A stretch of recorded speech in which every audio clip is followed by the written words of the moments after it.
Yes, yes, yes. It's Raphael Dawkins with another one. Combat Radio. And today, we're talking about a couple of subjects, few subjects. Starting off with Team Parker, namely Joseph Parker.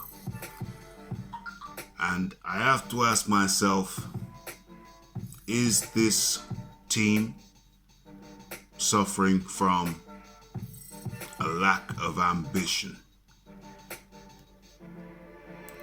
Now, Joseph Parker, tough heavyweight fighter.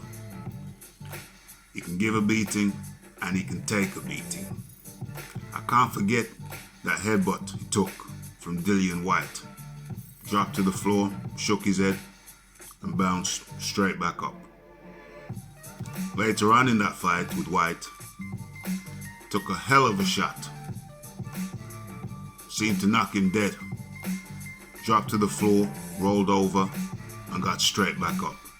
So we're talking about a tough character. Of course, he later went on to drop Whyte in that very same fight. So, he puts his punches together. Got an iron jaw. Was WBO heavyweight champion until he lost that to Anthony Joshua. Now he's making a comeback, looking to climb the ranks, get back into title contention. But my issue is, who does he want to climb up against? It's the man you see on the floor. Chisora, who's just suffered a devastating knockout where he appeared to get knocked dead by Dillian Whyte. Now my question is, why is he looking for a come up off the back of a guy who just got knocked dead? Flatlined, it appeared. I have a problem with that. From Chisora's point. Chisora just coming back from a devastating knockout versus Whyte. To me, he should not be in the ring for at least 9 months. Should not be taking any shots to the head for at least 6 months. It is detrimental to the brain. So I don't want to see that fight. I think a fighter has to protect himself in terms of his after his fight career. His after fight career. There is life after fighting. You need to protect the brain. No head blows for at least 6 months. None at all. And then a 3-month camp, that will take you back up into the earliest Chisora should be fighting, to my mind, is somewhere in the region of August, September.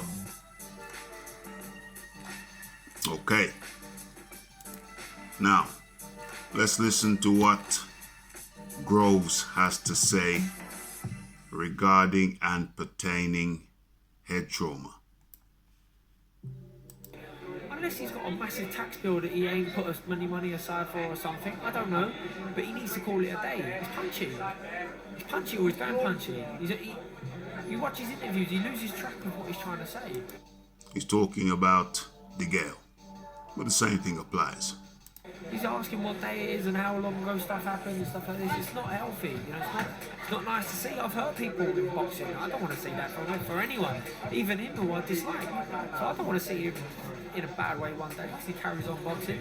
I think he stayed hit from the Badou Jack fight. He stays hit from the Badou. He was so concussed at the end of that fight, it was unbelievable. And he stayed concussed through the entire Truax fight. The rematch with Truax didn't look much good. And here, the second you ranked Junior Landis sank on him, he stayed hit. He stayed hit the whole night. He stayed hit the whole night. And that, ladies and gentlemen, is what we're talking about. We're talking about the after fight career.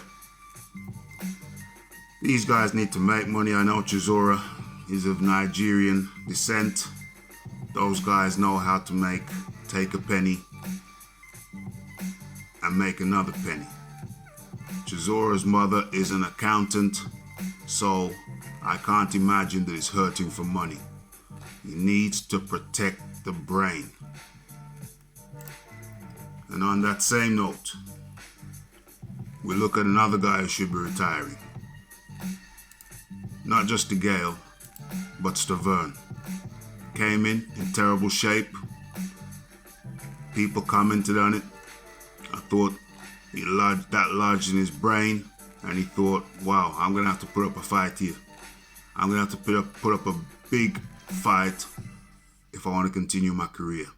And he did so, but at what cost? He was in no shape to be fighting. But he dragged himself to 6 rounds. Took a hell of a beating on the way.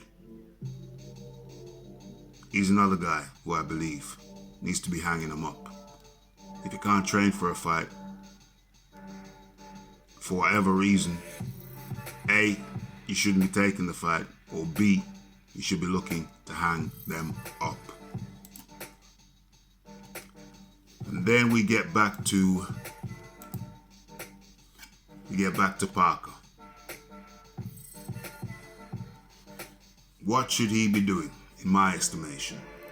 He should be looking to go over to America. We got Fury and Wilder now with an uncertain picture. I believe both of those guys will be taking another fight before they fight each other again. Parker should be looking to take on one of those guys. Either Fury, whom he has said in the past he'd like to fight, or Wilder, whom in the past he was looking to fight.